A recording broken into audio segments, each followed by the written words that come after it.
Hello ka MJH! Another day, another daily greetings of faithfulness. So, dito naman tayo kay Ma'am Venus, one of my favorite nurse. So, may question lang ako sa'yo, ha? So, sa pili ka, bigay mo sa akin, ako nang babasa ng tanong.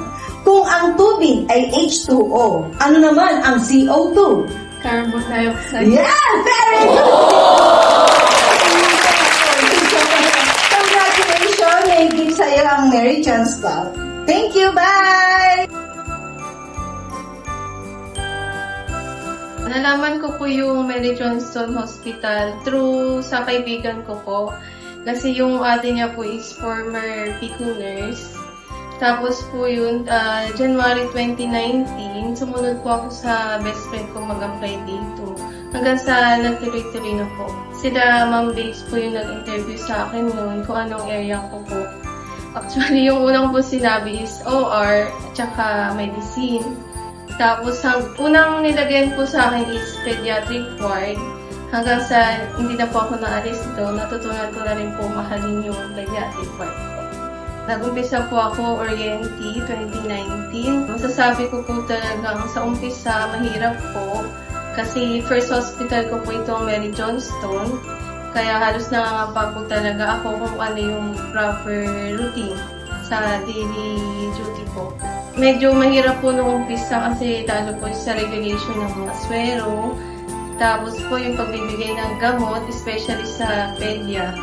Kasi minsan po, yung relative din is hindi may iwasan. Minsan yung matanong po talaga. So dapat po alam natin kung para saan at kung bakit ibibigay po yun sa pasyente.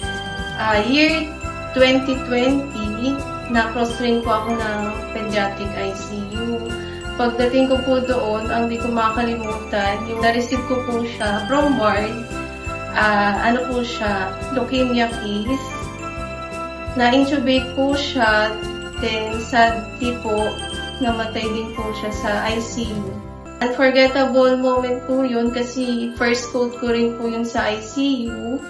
At saka doon ko din po na-apply yung kahit po naiyak ka or nalulungkot ka po sa nangyari, hindi mo po pwede ipakita sa patient or sa relative na naiyak ka na. Kailangan maging matatag po tayo as a nurse na humarap po sa ganong pangyayari. Na-bless po ako ng Mary Johnston dahil natulungan po nila ako sa personal growth ko po at saka na-improve po yung sarili ko kung as a nurse po kung paano yung tamang pagde-deliver po ng pag-aalaga sa pasyente po. At the same time, na-bless din po ako ng Mary Johnston dahil pag may na-admit po na relative ko, katulad po ng mga magulang ko at kapatid ko, mabilis po natutulungan ng Mary Johnston ang aking pamilya. Na-bless po ako ng mga colleagues ko rin po, especially po yung mga senior nurses ko po, na wala pong sawang magturo po sa akin.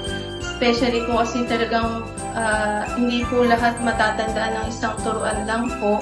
Naging matyaga po sila na turuan po ako para maging familiarize po ako sa mga daily routine po. Hindi ko po makakalimutan na experience po sa Mary Johnston is yung na kasama po ako sa top 5 candidate ng Sunflower Awardee this year. Lalong-lalo na po first time po sa Mary Johnston na nagkaroon ng ganong award. Sobrang thankful po ako kasi sa sobrang dami po ng employees dito is pumasok po ako sa top 5 po. Kaya nagpapasalamat po ako sa lahat po na natiwala sa akin na deserving din po ako sa award na ito. Ang isa po sa hindi ko makakalimutan ay syempre po yung nabuo po namin samahan dito sa Mary Johnston Hospital. Syempre po, sobrang laking tulong po ng Mary Johnston Hospital sa akin. Sobrang mahihain po ko dati. Laking tulong po ng department ko sa growth ko po. Even sa family ko po, ang bilis po namin natakbuhan yung Mary Johnston. May one time po kasi, na 50-50 po yung father ko. Na ICU po siya. Hindi ko na po matandaan yung exact year. Kasi inatake po siya sa puso. So, na ICU po siya. mga ilang days din po yun. So, sobrang thankful po ako, lalo na po sa Miko staff, na hindi po nila pinabayaan yung tatay ko. Kahit na medyo mahirap intindihin ko yung salita kasi Chinese po. Sobrang dami pong tumulong sa amin. Kahit po sa ibang ward, yung lahat po ng kaya nilang ibigay na tulong,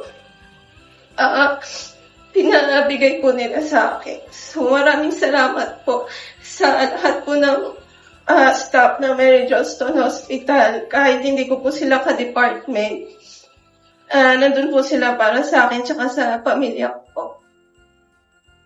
Happy 118th anniversary Mary Johnston Hospital. Ang wish ko po para sa institution ay mas marami pa po tayong matulungan at mapagaling po na mga pasyente na pupunta sa atin at good health and long life po para sa ating lahat na employee po ng Mary Johnston Hospital. Ako si Venus Ken Ongbi from Pediatric Department at ito ang Daily Greetings of Gratefulness.